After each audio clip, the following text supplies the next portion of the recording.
Hey, this is Anna from The Faithful Dove. It's very nice to see all of you again and welcome new subscribers. If you have not yet, please like, follow, and share. I think it's below. You may be seeing this on YouTube, and my regulars know that my YouTube channel was shut down, so I decided to try a new one. It was accidental, okay? So I'm trying a new one, but I'm not focusing on building YouTube because I don't know what's going to happen with it. But I just wanted to get the videos everywhere I could get them to help as many people as possible. Before we get started, I purchased an air conditioner for this room that was too small, so it's struggling in 101 degree field today upstairs in my office. I'm very much a bedroom person, and my office is in the other side of my bedroom. I'll tell you that story in a minute.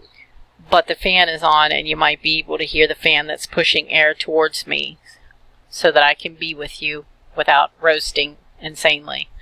I realize it might be hotter in other parts of the world, or even in America. So I'm trying not to whine, and I hope everybody's staying cool. But right now my air conditioning is out in my car too, so I'm using freezer packs. But my dad gave me a couple of ideas too, including getting the long stretchy socks and that are breathable. Put ice cubes in them, tie them up, and then you sew a terry cloth dish towel, and then you put it on your neck. And neck is a really good place to keep the rest of your body cool. So he's a athletic person, so he does all that stuff. They will invent anything so that they can keep running. All right, back to communication. Here we go. One very important thing about communication, and I believe is the biggest problem, you have to listen to hear and understand. Now, maybe you don't realize you're doing this, but most people are listening to defend and respond, depend upon the conversation. Communication is important in all aspects of your life, not just your relationship. You have to be clear. You have to be fair, and sometimes you have to be assertive. That's the art of communication. You have to learn to put it in your head, to listen, to hear, and understand. Don't just listen to respond, because you're not truly listening. If you're listening to defend yourself, you're not truly listening. A lot of times, not just for disagreements, but a lot of times when you're having a disagreement, it's usually about a misunderstanding. Okay? Especially when you're dating someone from a different culture and they haven't heard all the phrases that you use.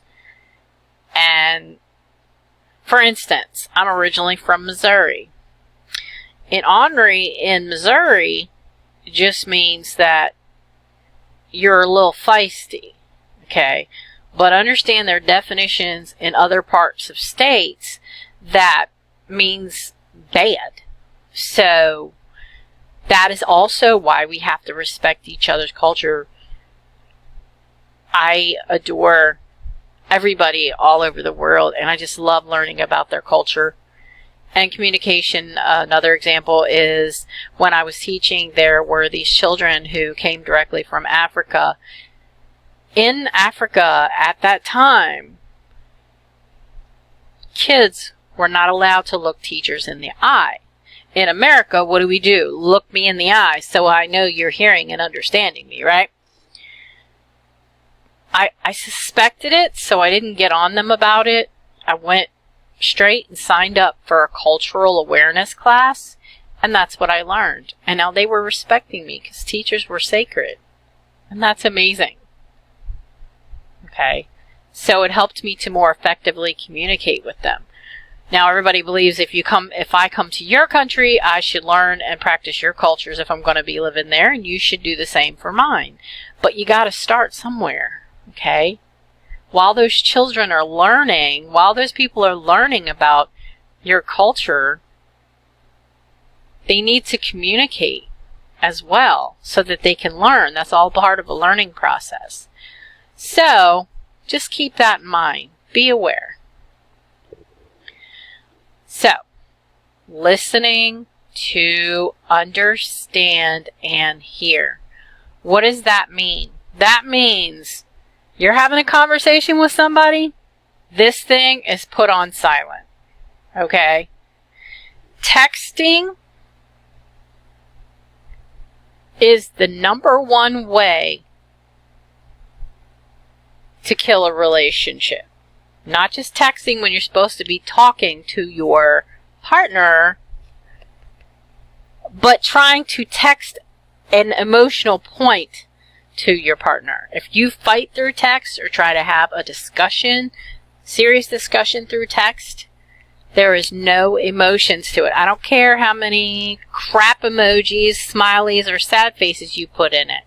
Your message is not being accurately received because it's typed words. It doesn't have your facial expression.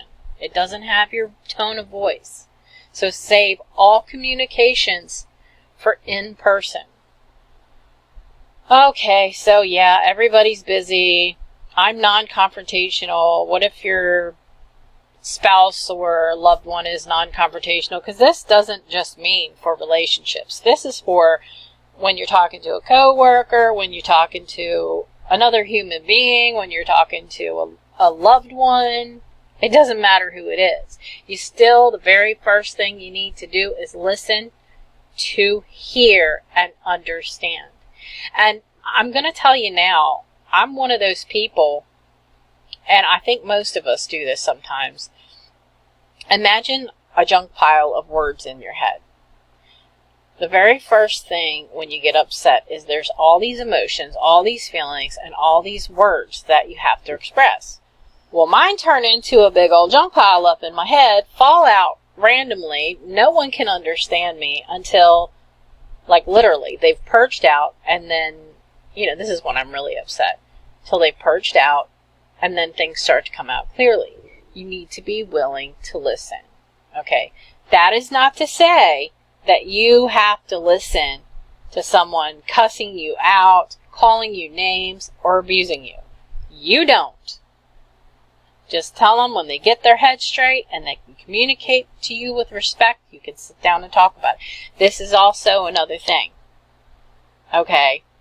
Never go into a discussion for a disagreement mad, because you're not open enough emotionally to be listening to hear and understand. Even, like, when you're in the heat of the moment, you really don't want to hear what the other person has to say. Your natural urge is to convince them to understand. Sorry about that.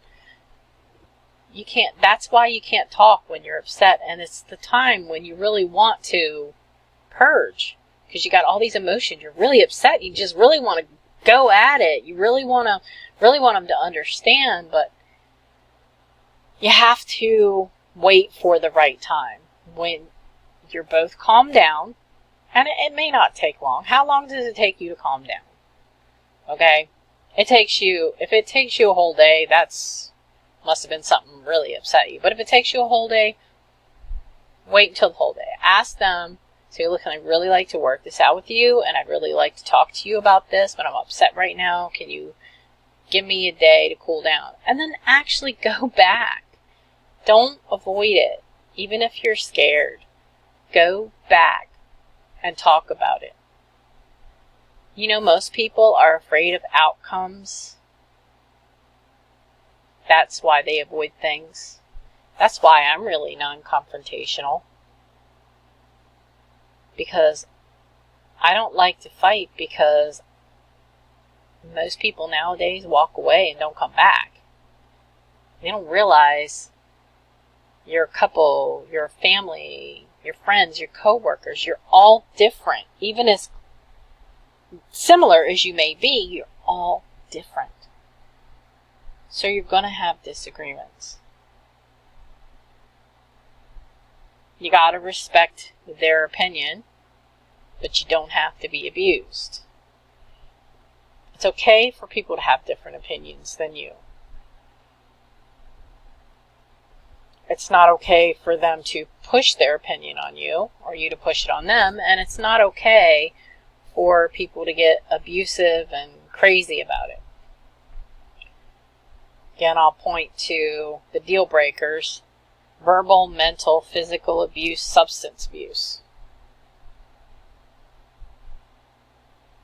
But another important thing is, if you're prone to anger over things that you can't control, you can reach out and you can take classes for that. And now online classes are completely anonymous.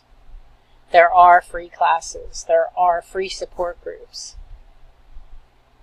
Don't keep yourself in a situation where you're not getting the emotional care that you need. Because if truth be told, everyone has triggers. Mine are when I feel like I'm being ignored, when I feel like I'm misunderstood, or I feel like I'm not getting enough attention. No, I'm not an only child. I was practically one girl in the midst of a lot of boys. That was my age. So I did spend a lot of time playing by myself. So when I was little, has advantages and it has disadvantages. The disadvantage is I don't reach out like I should. I let things build up. And my patterns also came from when I was little. I went to more funerals than I did weddings and celebrations. A lot of my family members did stupid stuff when they knew genetically they shouldn't, because they had a high risk, like eating scrapple all the time, and we had a lot of heart disease and a lot of cancer in our family, and most of the cancer was from smoking. People knew that they were high risk because most of our immediate family would get cancer and die from it, but they did it anyway. Alcoholism. So I have a fear of abandonment from childhood, but at the same time, I have a recent wound from my long-term boyfriend dying suddenly on me. I'll tell you more about that story later. You can watch Tragedy Can Motivate You, but as soon as I get the courage, I'm going to tell the entire story. It reads like a thriller. But communication is something that I genuinely try to do. But if your partner is not communicating, there's nothing that you can do except for, could we please talk? And then each of you listen. Really, because a lot of times people will talk and talk and talk and talk. There'll be surface issues. Well, you made me mad today because I was sleeping on the couch and you turned the bright light on and woke me up. Real story. But that's not usually the underlying issue. Okay? And there's nothing you can do about other people's underlying issues. You can only work on yourself. I mean, you can say, dude, you got issues you need to get some help for, but don't stay hoping you can change them, because most people don't change. Communication is so important, even when you don't want to. And it's been really hard because relationships go through phases, and I'm trying really hard to communicate. But I feel like I'm getting nowhere. That's not on me. That hurts me, but it's not on me. So you can't blame yourself, and stop trying to figure out what else you can do. If you've tried to have a conversation with them, if you've requested and they don't want to talk, there's nothing you can do. That's not on you. What's on you is the decision that you have to make if things change. And nobody, or should I say if things don't change, or change for the worse, nobody wants to break up. And a lot of people don't deal with that feeling, and they repress it and prolong how they feel. For instance, when Rick died, the pain of that damn near killed me, literally. So I felt like I lost the other half of me. So I sure as hell didn't want to deal with the deeper pain. You know, issues that we had that were not resolved. The secrets that I found out after he passed that he was keeping. If just him dying threw me into such a deep darkness, it would be natural that I didn't want to deal with the rest of it, because that stuff was even more painful, facing it.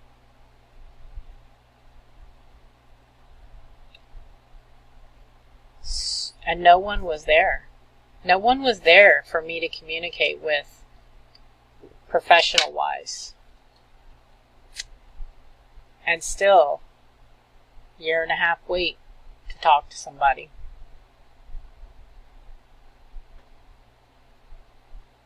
So I'm glad that my college, yes, I'm in college, gave me the 3 sessions to talk. This is all about communication, guys. And it's about taking care of yourself when the other person can't communicate and resolve things, when they don't want to communicate and resolve things. You still feel it. Pain is a very real response to them not wanting to deal with it.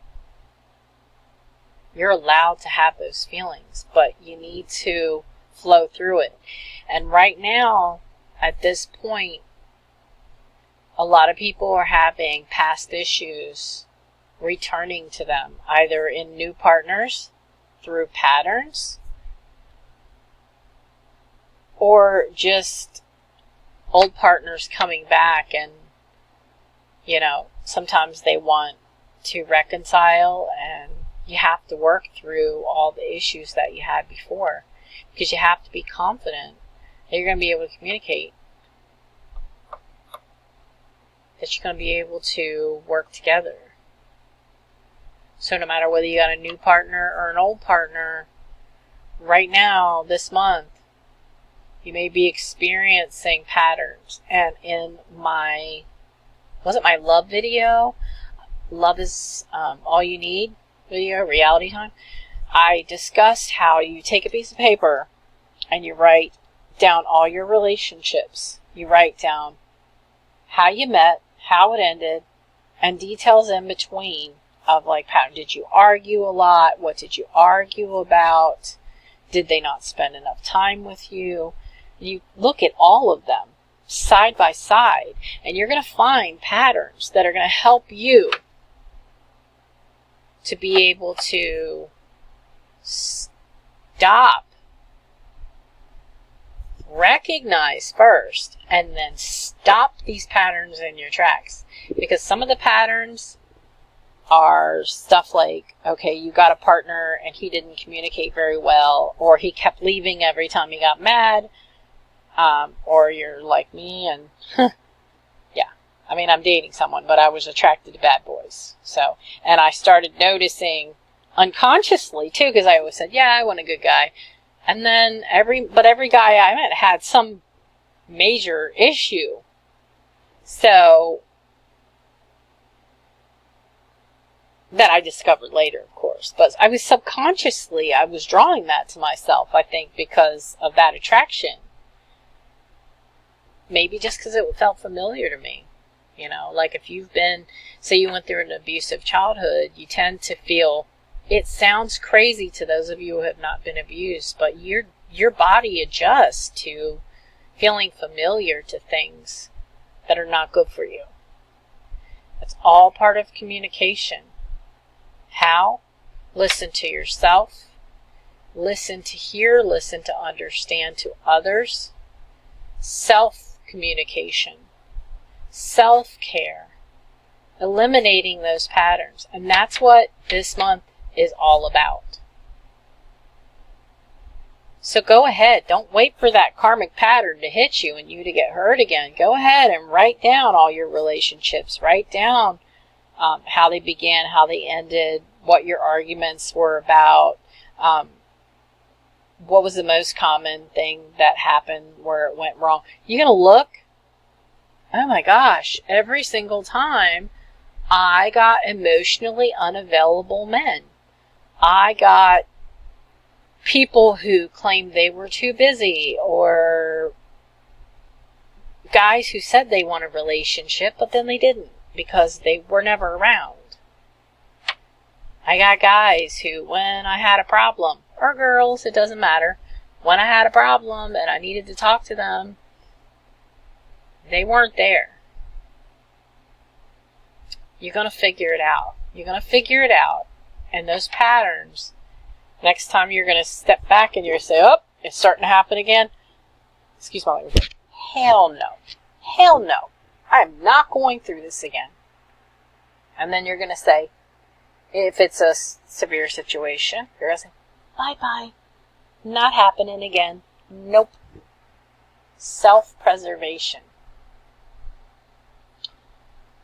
Just remember, find your patterns, fix them. Listen to hear, and listen to understand. Okay? That's how you do it. Self-talk, self-care, self-preservation. Again, with boundaries and limits. I want to thank you for listening to me today.